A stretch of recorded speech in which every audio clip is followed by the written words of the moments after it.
Hey, salut tout le monde, bienvenue à Chrome Critique, épisode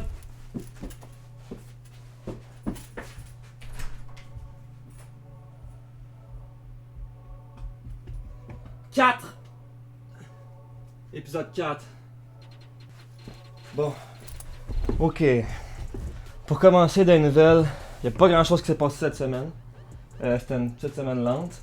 Mais quand même, pour commencer, Pacific Rim 2 est repoussé. Peut-être même cancellé. Je le sais. Pourquoi? On sait pas vraiment. On sait juste qu'il y a de la marde en arrière avec les producteurs.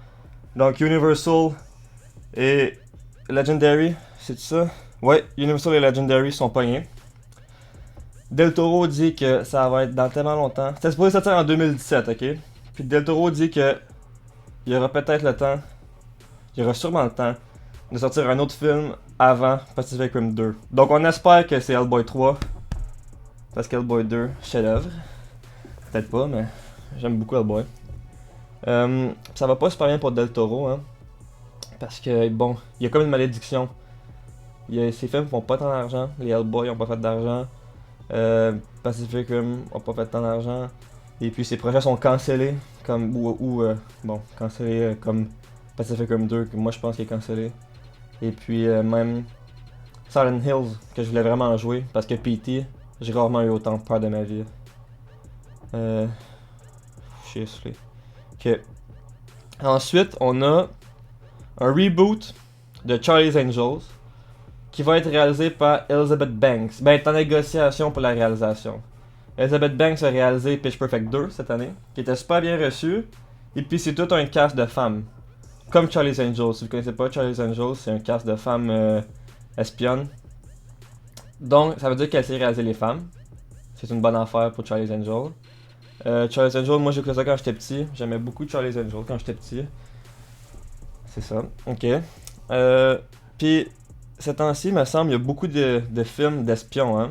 On a Bridge of Spies, Man from Uncle, Mission Impossible, Rogue Nation, Spectre, que j'ai hâte, Kingsman, puis je suis sûr qu'il y en a plein d'autres. En tout cas, maintenant, c'est fini pour les nouvelles. Passons au review, ok. J'ai écouté en fin de semaine Black Mass. Bon, Black Mass, j'étais super excité de le voir. Les annonces étaient tellement bonnes.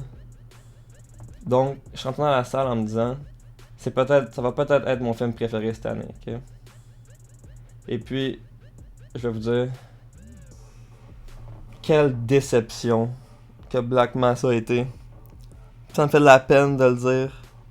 Parce que c'est réalisé par Scott Cooper, qui a fait Crazy Heart. Puis Crazy Heart, c'est un de mes films préférés, c'est dans mon top 100, il est genre 74 de quoi de même. J'adore Crazy Heart, mais je sais pas ce qui s'est passé avec Black Mass. Par contre, c'est pas un mauvais film, ok?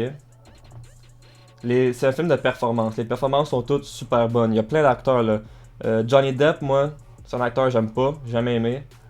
Mais là-dedans, il est super bon. Puis, je pense que c'est Martin de Double Toasted, il disait que Johnny Depp ressemble plus à un vampire là-dedans que dans Dark Shadows, ce qui est vrai, il fait super peur dans Black Mass. Donc Johnny Depp est super bon, Joel Edgerton est bon, puis le film est publicisé comme étant un film sur Johnny Depp. C'est plus sur Joel Edgerton qui est dans le FBI, qui a fait un deal avec Whitey Bulger, qui est joué par Johnny Depp. Donc Joel Edgerton est bon. Benedict Cumbersnatch, que j'aime jamais vraiment aimé non plus, je pense que c'est juste sa face. Parce que c'est un bon acteur. Et puis, ils ont tout un accent, mais c'est Benedict Cumbersnatch qui a le meilleur accent. Puis il est britannique, puis il joue un accent de Boston. Dakota Johnson, croyez-moi ou non, mais elle est bonne dans le film. Ok. Kevin Bacon qui est toujours bon. Peter Skarsgård, qui d'après moi est aussi bon dans le film, un peu moins que Johnny Depp. Il est pas beaucoup dans le film, mais il est super bon dedans. J'ai vraiment vu quelqu'un qui avait l'air autant pété que dans ce film-là. Ensuite, on a Jesse Plemons qui ne ressemble pas du tout. Il est gros, puis je pense qu'il y a des prosthétiques d'en face aussi. Adam Scott, je sais pas pourquoi il était dans le film. En fait, il était pas vraiment dans le film, il était juste en arrière, genre. Puis Corey Stoll, qui apparaît genre à la fin du film. Tout le long du film, des acteurs qui apparaissent, puis qui sont bons, toutes. Donc ça veut dire que Scott Cooper, dans le film, a été capable de bien diriger les acteurs. Par contre, il a pas bien réalisé les actions. Dans le film, il y a comme pas grand chose qui se passe. Bon, oui, c'est un film de gangster, donc il tue du monde, il pète des gueules. Mais à part de ça, on dirait, tu veux quelque chose qui arrive, puis il y a rien qui arrive. Il y a pas d'évolution de personnage ou quoi que ce soit. Donc ça, c'est une déception. Par contre, je suis super content de la fin. La fin, là, très bien réalisée. Je suis content parce que chaque personnage a sa fin. Genre, ça fait penser un peu à Godfather, tu sais, à la fin, quand il tue tous les boss. Mais bon, c'est pas ça, là. C'est pas un spoiler, inquiétez-vous pas. Mais chaque personnage a sa fin. J'aime comment il boucle la boucle. Donc ça, c'est bien fait. Fait que check it out.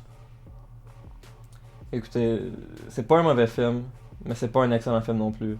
Moi, je dirais check it out. Genre, louez-le à place d'aller le voir au cinéma. Puis ça me fait de la peine à dire, mais c'est ça. Donc Black Mass, moyen. Moyen. Donc c'est ça. Ensuite, pour les annonces, on a 2 annonces. Premièrement, on a Jungle Book, qui sort le 15 avril 2016. Donc c'est un remake du film de Disney, hein, sur un enfant qui est élevé dans la jungle par des animaux. Celui-là est réalisé par Jon Favreau, qui a réalisé Chef. Puis Chef, j'aime beaucoup Chef, super bon film. Bon, j'aime pas vraiment Iron Man puis Marvel, là, mais c'est parce que Jon Favreau a réalisé ça aussi. C'est ce qui est connu pour. Ou Swingers, qui était moyen. Mais Chef, c'était super bon. Donc, ça, c'est cool qu'il réalise ça. Il y a les voix de il y a les voix de Scarlett Johansson, Idris Elba, Bill Murray, Christopher Walken, plein d'autres. Ça a l'air super beau. La cinématographie a l'air super belle, ça a l'air super bien fait, les animaux ont l'air bien faits. À part le lion. Le lion a l'air vraiment bizarre. Do you even life of pie, bro? Non. Mais je pense que des fois ils font ça, ils mettent l'annonce, puis après ça ils continuent à travailler sur les effets. Je pense que c'est ça qui se passe, ils ont pas fini de travailler dessus d'après moi. Bon, moi les films de Disney, les films d'animation pis tout ça, ça m'intéresse pas. Fait que check it out. Vous autres, sûrement que vous aimez ça, là. Moi, je vais sûrement pas le check it out. À moins qu'il faut que je le review, je vais sûrement le check it out pour ça. Mais sinon, moi, ça m'intéresse pas. Ça a l'air bien fait, mais les films d'animation pis tout, c'est plus pour enfants, en tout cas. Ensuite, on a In the Heart of the Sea, trailer 3. D'habitude, moi, je monte pas les annonces 2, annonces 3, international trailer ou des clips ou tout ça. Mais In the Heart of the Sea, ça me fascine comme film, ok? C'est réalisé par Ron Howard, sort le 11 décembre 2015. Ça me fascine parce que ça a l'air d'un film tellement beau, je comprends pas. Ça, c'est comment que tu détermines si un cinématographe, un directeur photo est bon, ok? Chaque plan, là, tu peux faire une pause dans l'annonce, puis chaque plan, on dirait une peinture, c'est incroyable. L'histoire, bon, c'est un bateau de chasseurs de baleines, là, qui se fait attaquer par une baleine géante. Puis moi, je pensais que c'était Moby Dick, mais c'est pas Moby Dick. Comment? En tout cas. Ah, puis c'est ça, puis il faut qu'il survive pendant 90 jours, soit à la mer pendant 90 jours. Donc c'est ça. Il y a Chris Hemsworth, que j'aime pas tant, mais je le déteste pas, là, mais il a l'air correct là. Il a l'air bon là-dedans, je veux dire. Et puis il y a Cillian Murphy, toujours cool. Bon, puis ensuite, ce que je veux faire maintenant, c'est le box-office. Je vais parler du box-office la fin de semaine, parce qu'on fait l'émission lundi, donc ça ferait du sens. Donc pour commencer, numéro 5, on a Everest, qui a coûté 55 millions et qui a fait 7,5 millions en fin de semaine.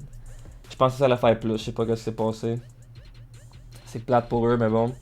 Ensuite, on a numéro 4, The Perfect Guy. Je sais même pas c'est quoi. Ça a coûté 12 millions, puis a fait 9,6, donc c'est bon. Pour un total de 41 millions. 41,3, donc super bon pour eux. Numéro 3, The Visit, qui je pense qu'il est le vrai gagnant dans tout ça, même si c'est numéro 3. Et il a coûté 5 millions, mais il a fait 11,3 millions pour un total de 42 millions. Donc M. Night Shyamalan, donc good job, boy. Ensuite, Black Mass, numéro 2, qui a coûté 54 millions et qui a fait 23. Donc pas pire. Ah, Black Mass, j'ai oublié de le dire là. J'ai vraiment vu un film avec autant de personnes qui commencent un repas puis qui le finissent pas. Tu sais, mettons, ils commencent à manger, puis là ils chicanent, puis il y en a un qui s'en va. Finish your fucking food! Ça me fâche tellement. Genre, dans les films, ils font tout le temps ça, puis ça me fâche. En tout cas, ensuite, numéro 1, Maze Runner, qui a coûté 61 millions et qui a fait 30,3 millions. Donc c'est bon, s'ils continuent à ce rythme-là, ils vont faire l'argent en 2 semaines, 3 semaines, 2 semaines. Donc c'est tout pour l'épisode 4 de Chrome Critique. Merci d'avoir écouté et on se revoit la semaine prochaine pour l'épisode 5.